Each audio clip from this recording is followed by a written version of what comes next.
میں تو پنجتن کا غلام ہوں. بدلے کا گئے ایمان بدلے قادریت نہ رہے آگوں سے آزم بھی ظلم دم شیخ منور علی شاہ قطب عالم بھی ظلم دم شیخ احمد رضا پاک قطب عالم بھی ظلم. حضرات گرامی وقار پہنچی جنت اسلامیہ لوگ تبرک تقسیم کر رہے ہیں. آپ لوگوں تک تبرک پہنچ رہا ہے. ادب و احترام کے ساتھ خاموشی کے ساتھ بیٹھے. ادب کی جگہ ہے, ادب کی جا ہے. ادب کرنے والے بڑے خوش نصیب ہوتے ہیں. حضرات گرامی وقار جانشین سرکار غوث اعظم مظہر سرکار بڑے پیر سرکار شیخ العالم حضور سیدی سرکار شیخ منور علی شاہ قادری بغدادی صوبہ الہ آبادی رضی اللہ تعالیٰ عنہ کا یہ دیار پاک ہے, جن کا مقام جن کا مرتبہ بہت بلند ہے, جن کے دربار کا ادب ہم سب کو ایسے ہی کرنا چاہیے جیسے سرکار بڑے پیر کے دربار کا ادب ہوتا ہے. حضرات گرامی وقار اس لیے سرکار منور علی شاہ رحمۃ اللہ علیہ کو اذیت دینا اپنے شور شرابے سے, اپنی چیخ سے, اپنی پکار سے یقیناً یہ غوث پاک کو اذیت دینا ہے. اس لیے ادب کے ساتھ بیٹھے. حضرت کے دربار گوہربار میں آپ بیٹھے ہیں. یہ دربار اتنا بافیض ہے اور اس دربار کی برکتیں اتنی اعلیٰ ہے کہ جو اس چوکھٹ پر بیٹھ جائے وہ خود تبرک بن جاتا ہے. اس لیے تبرک آپ کا ضرور پہنچے گا. آپ کا مقام اتنا بڑا ہے کہ حضرت نے اپنی چوکھٹ پر بیٹھایا آپ کو. حضرات گرامی وقار اس لیے ادب کے ساتھ بیٹھے. شیرنی تبرک حضرت کا لنگر حضرت کا فیض عام ہے, وہ ضرور پہنچے گا آپ کو, وہ پہنچائیں گے آپ کو. ادب کے ساتھ بیٹھے. حضرات گرامی وقار خطبہ مضمونہ کے بعد قرآن مقدس کی میں نے ایک آیت پاک کی تلاوت کی. علماء کرام کی جلوہ گری بالخصوص آل رسول نور نظر بطول پیر طریقت خطائے سرکار شیخ العالم حضرت علامہ الشاہ الحاج سید محمد فیضان اللہ صاحب قبلہ دامت برکاتہ العالیہ والقدسیہ کی جلوہ گری ہے. اسیر بارگاہ شیخ العالم نائب صدر احترام حضرت حافظ و قاری غلام ربانی صاحب قبلہ تشریف فرما ہے. استاد الشورا نقیب اہل سنت نائب صدر احترام علامہ الحاج اقبال دانش صاحب قبلہ دور دراز سے علماء مشائخ اور مشائخ شورا کرام کا دامن حبیب کی جلوہ گری ہے. میرے بعد آپ کو ہندوستان کے بڑے مشہور و معروف خطیب اہل سنت علامہ عبدالوحید صاحب قبلہ حبیبی جو بنارس سے تشریف لائے ہیں, ان کے خطاب نایاب سے فیضیاب ہونا ہے. چند لمحے کے لیے میں حاضر آیا, کچھ باتیں پیش کروں. اس سے قبل آئیے جی لگا کر ادب و احترام کے ساتھ ہم لوگ مل کر اپنے آقا و مولا حضور تاجدار مدینہ راحت قلب و سینہ رحمت دو جہاں مالک عز و جاں سید عالم محبوب رب اکرم نور مجسم تاجدار عرب و عجم صلی اللہ تعالی علیہ وسلم کے بارگاہ ناز میں ہدیہ درود و سلام پیش کریں. باواز بلند پڑھیں اللہم صلی علی سیدنا مولانا محمد معدن الجود والکرم وآلہ وصحبہ وبارک وسلم. محبت کے ساتھ ایک مرتبہ اور پڑھ لیں اللہم صلی علی سیدنا نبینا و مولانا محمد معدن الجود والکرم وآلہ وصحبہ وبارک وسلم. جھوم کر پڑھیں صلی اللہ علیہ یا رسول اللہ وعلی آلہ واصحابہ یا نبی اللہ صلی اللہ تعالی علیہ وآلہ وسلم. حضرات گرامی وقار اس سے مبارک کی یہ نورانی تقریر ہے. بزرگان دین کا عرس ہم مناتے ہیں اور اس کے فیضان سے ہم مالامال ہوتے ہیں. یہ ہم اہل سنت والجماعت کا یہ عقیدہ رہا, صدیوں سے ہمارے مشائخ کا, ہمارے بزرگوں کا طریقہ رہا. یہ عرس منایا کیوں جاتا ہے حضرات گرامی تک کہ اللہ والوں کا تذکرہ ہو, ان کی باتیں ہو, ان کا ذکر ہو, ان کی عبادات کا, ان کی حق گوئی کا, ان کے صداقت کا, ان کے تقوی طہارت کا, ان کے کردار کا, تاکہ لوگ سنیں اور ان کے راہوں سے قریب ہو اور ان کی محبت کو دل میں بٹھا کر ان کی اطاعت کر کے اللہ اور اس کے رسول کی سچی اطاعت اور تابعداری کے راہ کے مسافر بنے. حضرات گرامی وقار سرکار شیخ العالم مظہر غوث اعظم سرکار منور علی شاہ رحمۃ اللہ علیہ یہ سرکار غوث اعظم کے دربار کے پروردگار، حضور غوث اعظم کے دربار کے پروردگار، غوث پاک کے جانشین کے لیے غوث پاک کے خادموں میں بڑے بڑے نام ملتے ہیں، وہیں پر آپ کو ایک نام اور ملے گا کہ شیخ منور علی شاہ قادری الہ آبادی رضی اللہ تعالیٰ، جو بارہا آپ سنتے چلے آئے کہ غوث پاک کے کو 22 سال تک وضو کرانے کی خدمت پر آپ معمول ہیں۔ غوث اعظم کا مقام ولایت کی دنیا میں اتنا بلند ہے کہ کسی چور پر بھی شفقت کی نگاہ ڈالا تو اللہ نے اسے اپنا ولی بنا لیا۔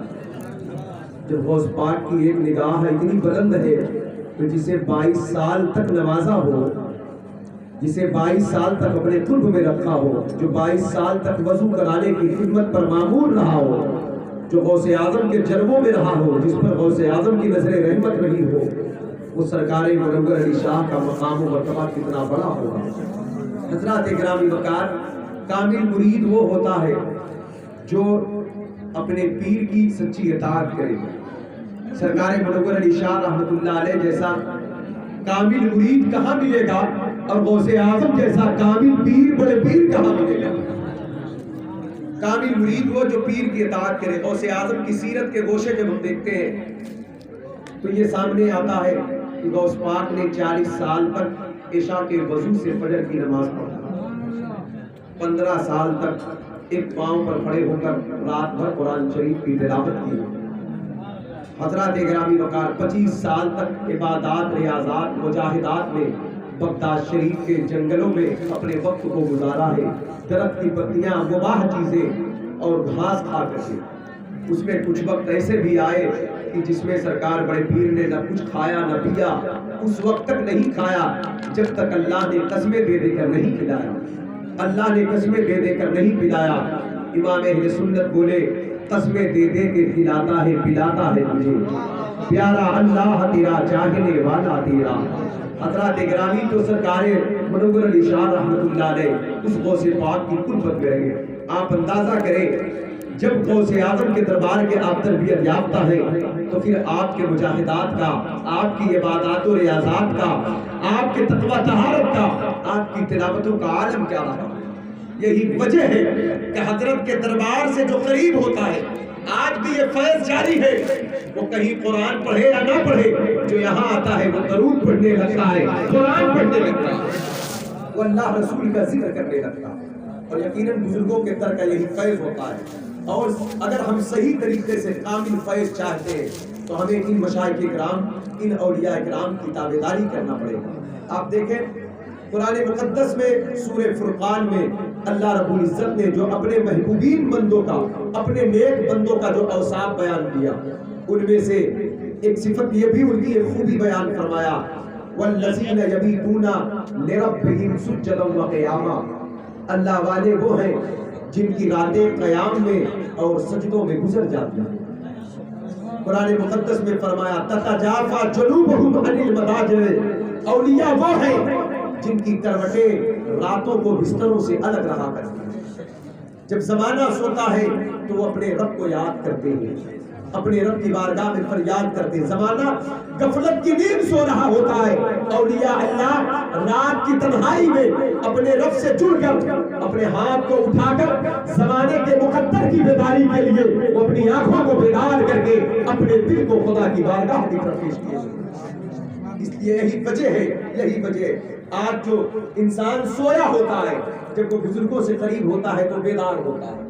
جب سرکار منور علی شاہ رحمۃ اللہ علیہ کے چوکھٹ پر کوئی آتا ہے تو دل کے اندر نور پاتا ہے، سینے میں عشق رسول پاتا ہے۔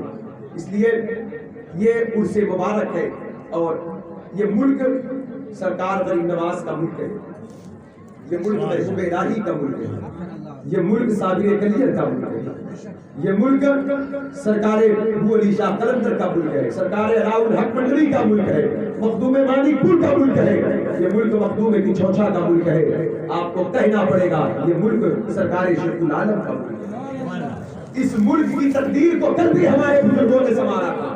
اس ملک کے ذروں کو اپنے نالین شریف کو رکھ کر کے حضور غریب نواز کے چمک بخشا ہے، تو اس ملک کی زلفوں کو سرکار شیخ العالم نے سنوارا۔ اس لیے لیے جب تک ہم ان بزرگوں کے راہ کے مسافر بنے رہیں گے، ان کی محبت اور ان کے عشق کی شمع ہمارے دلوں میں روشن رہے گی، ہم ان کی تابعداری، ان کی اطاعت ہم کرتے رہیں گے۔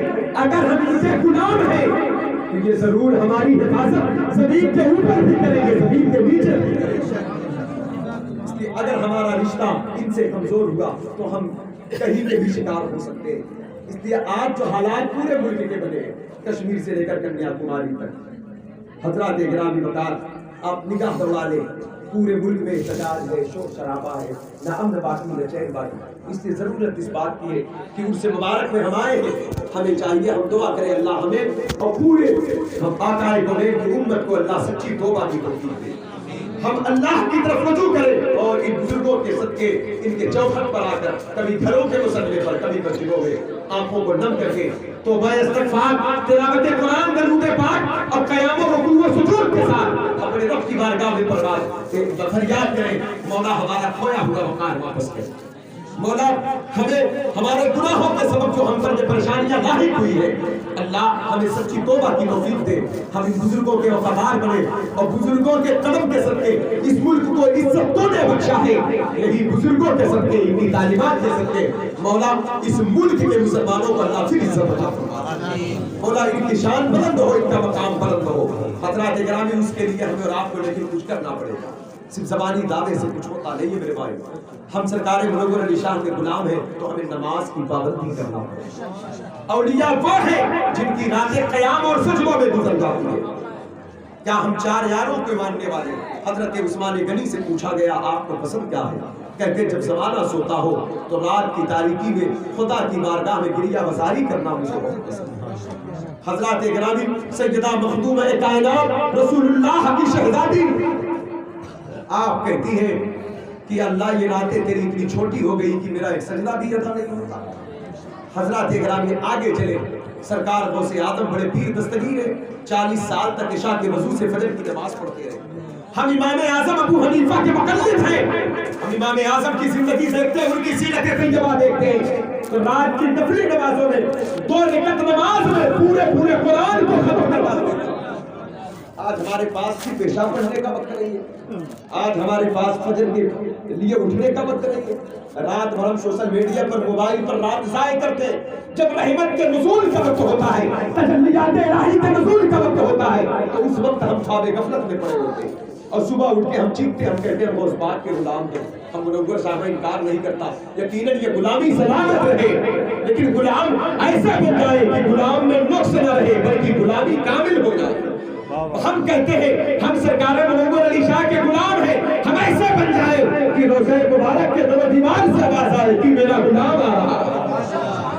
جس دن یہ غلامی اس چوکھٹ میں مقبول ہو گئی اس دن ہندوستان تو کیا حضرات گرامی دنیا کے کسی خطے میں ہمیں کوئی ذلیل نہیں کر سکتا، ہمیں کوئی رسوا نہیں کر سکتا، نکیرین بھی ہمیں قبر کے اندر عزت عطا کرے۔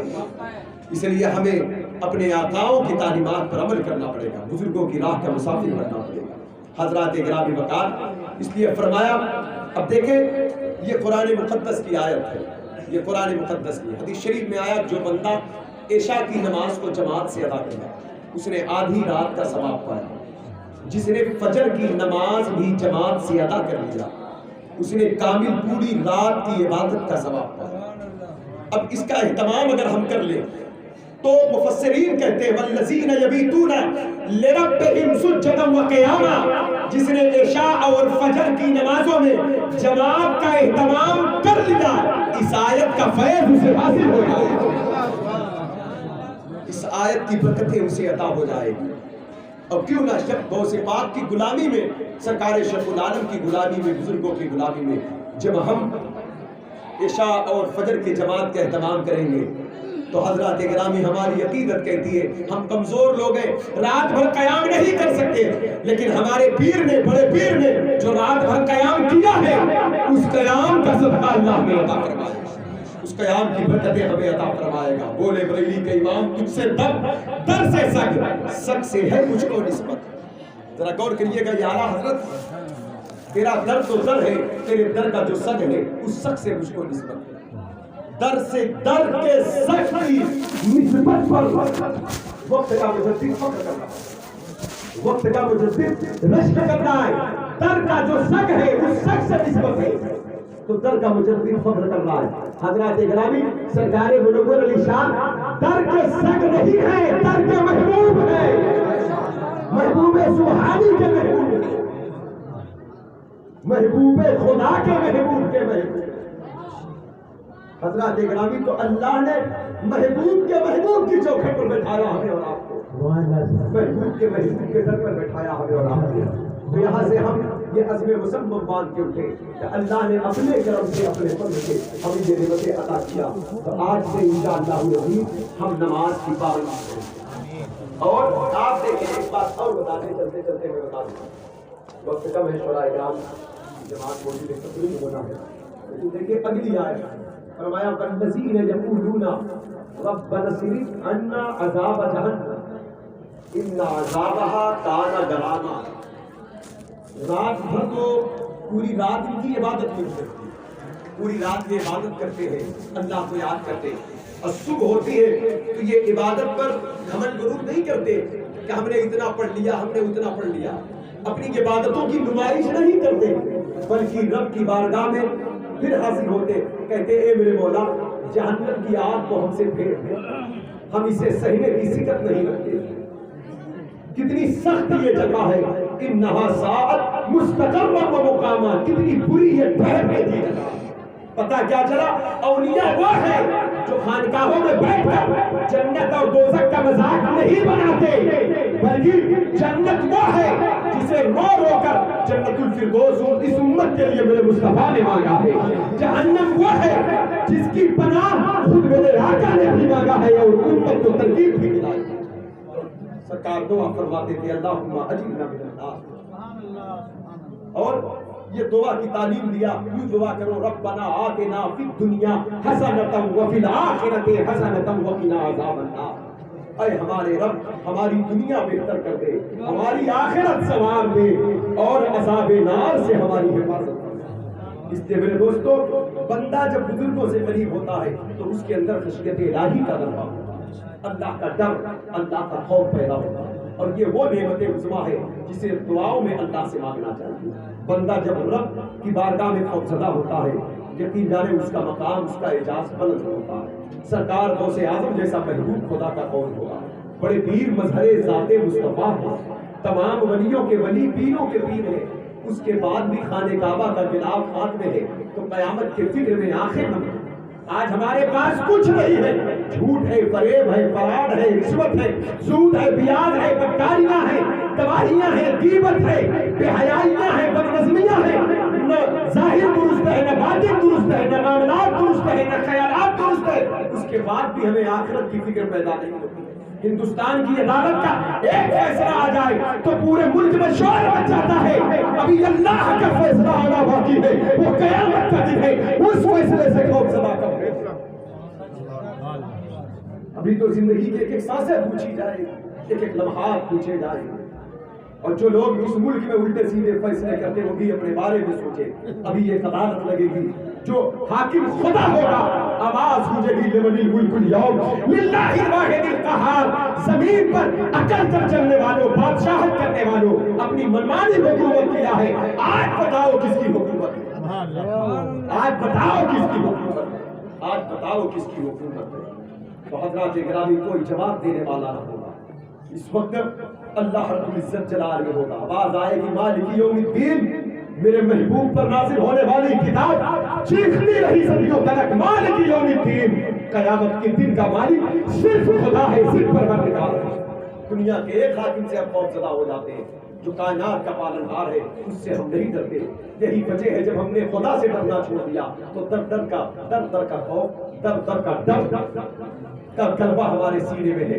کاش ہم غوث اعظم کی تعلیمات پر، سرکار منور علی شاہ کے ارشادات پر، اولیاء کرام کے تعلیمات پر عمل کرتے اللہ رب العزت کے بارگاہ کے خائف ہو جائیں، خشیت الہی کا غلبہ ہمارے دل میں ہو جائے، تو پھر ہمیں در در ڈرنے کی ضرورت نہیں ہے۔ حضرات گرامی اس لیے آئیے اس در سے بھی کرتے ہیں، یہاں سے دولت بھی ملتی ہے، اولاد بھی ملتی ہے، یہاں پر رزق میں اضافہ بھی ہوتا ہے، یہاں پر مریضوں کو شفا بھی ملتی ہے، آسیب خبیث جنات شیاطین کا لشکر بھی یہاں تباہ ہوتا ہے، یہاں پر جسمانی روحانی مرض کا علاج بھی ہوتا ہے، یہاں پر کوڑ اور بس کے مرض بھی شفا پاتے ہیں، یہاں پر مردے آتے ہیں زندگی حاصل کرتے ہیں، یہ سب چیزیں ٹھیک ہے، لیکن آؤ ملک کے حالات ایسے ہیں، آؤ آج ایمان کامل کی دولت مانگ کر چلے، خشیت الہی کو مانگا جائے اس دربار میں، اور سچی توبہ کی توفیق مانگی جائے اس دربار سے۔ سرکار منور علی شاہ شیخ العالم کا دربار وہ دربار ہے جب یہ تو اس دربار کا پروردہ ہے جہاں پر نگاہوں سے چوروں کو ولی بنایا جاتا ہے، یہاں تو کلمہ پڑھنے والے بیٹھے ہیں تو غلام نگاہ اٹھائے گا تو دل کے اندر سجدہ کرنے کی للک پیدا ہو جائے گی دل میں عشق رسول کی۔ لیکن ہم ارادہ کریں، ہم کوشش کریں، انشاءاللہ اللہ ضرور کامیاب کرے گا، اور دعا کریں اللہ پاک اس ملک کو سلامت رکھے، یہ غریب نواز کا ملک ہے، اللہ اس ملک میں امن و شانتی کو قائم رکھے، اس ملک کی محبتوں کو قائم رکھے، اس ملک میں اللہ رب العزت نے جو اس ملک کو سوارا یہ اولیاء کی بزرگوں کی زمین ہے، اللہ پاک اس ملک میں آنے والے حادثات اور بلیات سے اللہ محفوظ فرمائے۔ ہم گنہگار ہیں، پروردگار کی بارگاہ میں دعا ہے مشائخ کرام کے صدقے بالخصوص سلطان الہی رسول غریب نواز کے صدقے اور صاحب روح سے سرکار شیخ العالم کے دیار پاک کے صدقے میں اللہ تعالیٰ ہم سب کی اور پورے مسلمانان عالم کی فریاد کو اللہ پاک قبول فرمائے۔ واہ کیا مرتبہ اے غوث ہے بالا تیرا، اونچے اونچوں کے سروں سے ہے قدم آیا تیرا، سر بھلا کیا کوئی جانے چہر کیسا تیرا، اولیاء ملتے ہیں آنکھیں وہ ہے طلبا تیرا۔ چلیے اس مبارک کا آج کا یہ پیغام، نماز کی پابندی کو لازم پکڑو، نماز کی پابندی کو لازم پکڑو اور اللہ کی طرف رجوع کرو، کیونکہ نماز وہ عبادت ہے، بندہ جب سجدے میں ہوتا ہے تو خدا سے قریب ہوتا ہے۔ کتنا قریب ہوتا ہے، حدیث کی ترجمانی کرتے ہوئے میں چند جملے میں کہہ کر رخصت ہو رہا ہوں۔ عبد اور معبود کے درمیان کے پردے اٹھا دے نماز، خالق و مخلوق کی ملاقات کا ذریعہ ہے نماز، ساجد و مسجود کی گفتگو کا طریقہ ہے نماز، انسان کو خدا کی بارگاہ تک پہنچا دے نماز، ایک انقلابی پیغام ہے نماز، ایک خدائی آواز ہے نماز، ایک مستحکم ضابطۂ حیات ہے نماز، انسانی ہدایت و رہنمائی کا روشن چراغ ہے نماز، انسان کے پھسلتے ہوئے قدم کو صراط مستقیم پر گامزن کر دے نماز، خدا کے ذکر کے لیے قائم کرو نماز، رسول اللہ کی آنکھوں کی ٹھنڈک ہے نماز، دین کا ستون ہے نماز، اسلام کی شان ہے نماز، مومن کی پہچان ہے نماز، نجات کا سامان ہے نماز، مغفرت کا اعلان ہے نماز، اللہ کی رضا ہے نماز، مصطفیٰ کی ادا ہے نماز، مصطفیٰ کی ادا ہے نماز، صدیق اکبر کی صداقت کا حسن ہے نماز، فاروق اعظم کے عدالت کی خوشبو ہے نماز، عثمان غنی کی سخاوت کی برکت ہے نماز، مولا علی کی طاقت و قوت کی جستجو ہے نماز، امام حسن کی ادا ہے نماز، امام حسین کی شہادت عظمیٰ کا فیض ہے نماز، بلال حبشی کا عشق ہے نماز، عبد الرحمن بن عوف کی امیری ہے نماز، ابو ذر غفاری کی فقیری ہے نماز، حضرت بی بی سیدہ زینب کی آنسوؤں کی خیرات ہے نماز، سکینہ کی آہوں کی برکت ہے نماز، عباس کے کٹے ہوئے بازوؤں کے درد کا احساس ہے نماز، علی اصغر کے خوش بھرپور کی پکار ہے نماز، امام اعظم کا اعلان ہے نماز، امام شافعی کا استدلال ہے نماز، امام احمد ابن حنبل کی درس و تدریس کی محنت ہے نماز، امام مالک کا پیار ہے نماز، غوث اعظم کی کرامت ہے نماز، غریب نواز کی تبلیغ ہے نماز، بابا فرید کی درویشی ہے نماز، ابو علی شاہ کلندر کی مستی ہے نماز، محبوب الہی کی محبوبیت کا لبادہ ہے نماز، صابر قدیر کا صبر ہے نماز، وارث دیوا کا پیار ہے نماز، مخدوم کی چوچا کی ہندوستان میں آنے کی ہندوستان کی زمین پر تاریخ سلطنت بن کر سب سے پہلے جو بنیاد ڈالا اس بنیاد کا نام ہے اسلام کی پہلی کلی کی آواز کا نام ہے نماز۔ آج ہم شیخ العالم کے دربار میں ہیں، شیخ العالم کے عرس منانے کا مقصد ہے نماز، عرس منانے کا مقصد ہے نماز، عرس کا بڑا فیض ہے نماز، عرس کا انعام ہے نماز، اعلیٰ حضرت کا فتویٰ ہے نماز، مفتی اعظم کا تقویٰ ہے نماز، حافظ ملت کا اعلان ہے نماز، مجاہد ملت کا کردار ہے نماز، تاج شریعہ کی ادا ہے نماز، نماز وہ عبادت ہے، جب محبت میں سر جھکتا ہے تو کعبہ نظر آتا ہے، جب دل جھکتا ہے تو گنبد خزرہ نظر آتا ہے. جو قوم خدا کی بارگاہ میں نہیں جھکتی وہ نہیں دبا جاتی ہے. جو قوم خدا کی چوکھٹ پر جھک گئی اسے کوئی ذلیل نہیں کر سکتا. ایک سجدہ جسے تو گرا سمجھتا ہے 1000 سجدوں سے بےگانے آدمی کو دیتا ہے. اللہ رب العزت کی بارگاہ میں دعا ہے اللہ پاک ہم سب کو سرکار شیخ العالم کے فیضان سے مالا مال فرمائے اور حضرت کے روح مبارک کی برکت رحمت سب کو عطا فرمائے. کیا خطابت کیا بہت اچھی عمدہ خطابت کیا خطابت حضرات کی تقریر تو اس بات ہو گئی وہ چیزیں آگے نماز پڑھا گئی یہ بہت مقدم ہے جو آگے آتے ہیں تو میں جانتا ہے کہ وقت ہی کہتے کہوں گا کہ زیارت سکھا حضور کی سورت نماز میں زیارت سکھا حضور کی سورت نماز میں قرآن کی کروں میں تلاوت قرآن کی